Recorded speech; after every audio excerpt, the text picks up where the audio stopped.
pertarungan sengit Hanuman melawan Mahadewa. Dikisahkan pertempuran antara Hanuman dengan Mahadewa. Dewa Rama juga muncul di medan perang, namun tidak bertarung dengan Mahadewa. Hal ini terjadi saat upacara Aswamedha Yajna. Saat itu, Resi Agastya menyarankan Dewa Rama untuk melakukan yajna Aswamedha.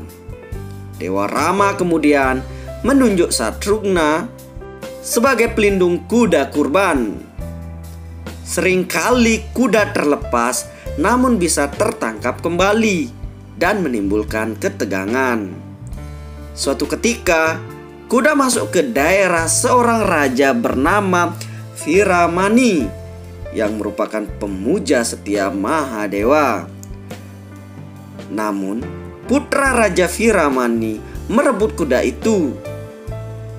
Pertempuran terjadi antara pasukan tentara Dewa Rama yang ditunjuk untuk melindungi kuda, yaitu Satrugna, Sugriwa, Puskala, putra Bharata. Dalam pertempuran itu, peran Hanuman muncul di pertempuran untuk melindungi pasukan Dewa Rama dan untuk membebaskan kuda itu karena Hanuman merupakan pemuja Dewa Rama.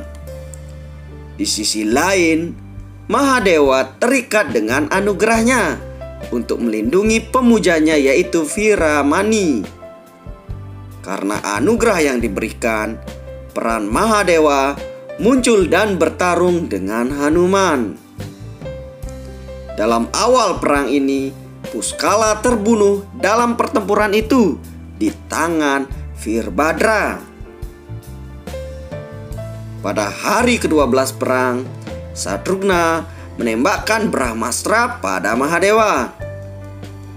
Mengetahui ini sebagai balasan, Mahadewa melepaskan Brahmasiras kepada Satrugna dan Satrugna menjadi tidak sadarkan diri. Pengikut Mahadewa merobohkan banyak pahlawan seperti Subahu, Sumada, dan Puskala. Hanuman melihat bahwa para pasukan Dewa Rama ini tidak berdaya dan terluka. Lalu dia bergegas ke medan pertempuran untuk bertarung dengan Mahadewa. Hanuman berkeinginan membunuh Mahadewa, lalu mendekatinya di medan perang dan berkata kepadanya, "Mahadev, apa yang Anda lakukan bertentangan dengan nilai kebajikan. Oleh karena itu, saya ingin menghukum Anda yang ingin membunuh pemuja Dewa Rama." Pahlawan pemberani saya yaitu Puskala terbunuh dan Satrugna juga menjadi tidak sadarkan diri. Oleh karena itu, saya akan bersiap untuk menghancurkan Anda dan 3 dunia. Lalu pertempuran pun tak terelakkan. Pengikut Mahadewa si Banteng Perkasa dengan mudah dikalahkan Hanuman. Di samping itu juga, Avatar Mahadev dari sehelai rambutnya yaitu Virbhadra juga berhasil dibantai Hanuman hingga kembali ke Mahadewa. Hal itu membuat Mahadewa murka dan terjun langsung ke medan tempur menghadapi Hanuman si monyet perkasa. Pertarungan sengit terjadi di antara mereka. Beberapa kali Mahadev mengeluarkan senjata sakti, Hanuman bisa mengatasinya. Hingga pada akhirnya Mahadewa menggunakan senjata sakti Pasupatastra. Saat Pasupatastra dilesatkan, senjata ini menuju langit terlebih dahulu hingga menuju ke sasaran yaitu Hanuman. Hanuman saat itu sudah bergegas ingin memakan senjata sakti ini. Namun saat itu Durga muncul dan menghentikan senjata sakti Pasupatastra.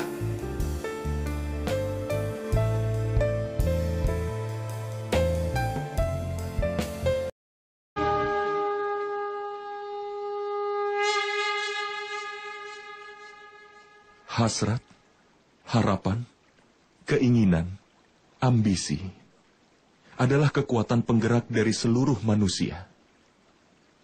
Benar kan? Kalau seseorang menanyakan identitasmu, lalu kemudian, seperti apakah jawabanmu? Pikirkanlah itu.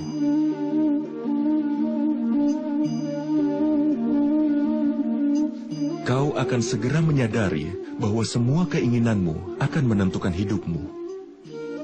Keberhasilan setelah mencapai sesuatu dan kegagalan setelah tidak berhasil mencapai sesuatu menggambarkan identitasmu. Banyak orang menjalani hidupnya dan mereka begitu ingin mencapai banyak hal, tapi hasrat mereka sendiri tidak pernah benar-benar mati. Keinginan membuat mereka menembus berbagai hal untuk mengejar cita-cita mereka. Tapi di dalam kandungan semua keinginan itu, terdapatlah cahaya pengetahuan. Bagaimana bisa? Saat ada keinginan kita yang tidak terpenuhi, dan hancur dari tempat yang sama, cahaya pengetahuan pun masuk ke dalam hati manusia. Tidak. Ini bukanlah kisah tentang pergulatan keinginan. Ini juga bukan kisah dari betapa mengerikannya kelahiran dari setiap ambisi. Ini adalah kisah mengenai pengetahuan yang bangkit dari dalam keinginan.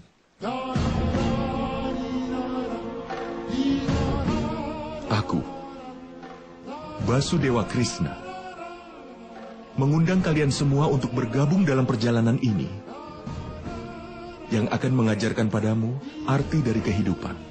Ini akan mengajarimu tugas sebagai seorang manusia. Ini akan mengajarimu cara untuk bangkit dan bersinar dari kehancuran. Nama perjalanan ini adalah Mahabharata. Rasa takut selalu berasal dari dalam hati manusia itu sendiri. Terkadang, ketakutan akan kehilangan kekayaan. Terkadang ketakutan dipermalukan. Terkadang takut terpisah dari mereka yang kau sayangi. Karena itulah, ketakutan saat ini sepertinya normal untuk semua orang. Pernahkah kau pikirkan itu? Apakah keadaan atau hal-hal yang menjadi penyebab rasa takut adalah juga akar dari kedukaan? Tidak. Tidak ada hal yang seperti itu. Dan pengalaman semua orang menunjukkan bahwa memiliki rasa takut tidak menyelesaikan masalah di masa depan. Rasa takut hanyalah imajinasi dari kedukaan yang akan datang. Itu tidak ada hubungannya dengan hal apapun juga. Meski sudah mengetahui rasa takut tidak lain hanyalah sebuah imajinasi, apa sulit untuk lepas darinya dan hidup di dunia ini tanpa rasa takut? Coba kau pikirkan itu.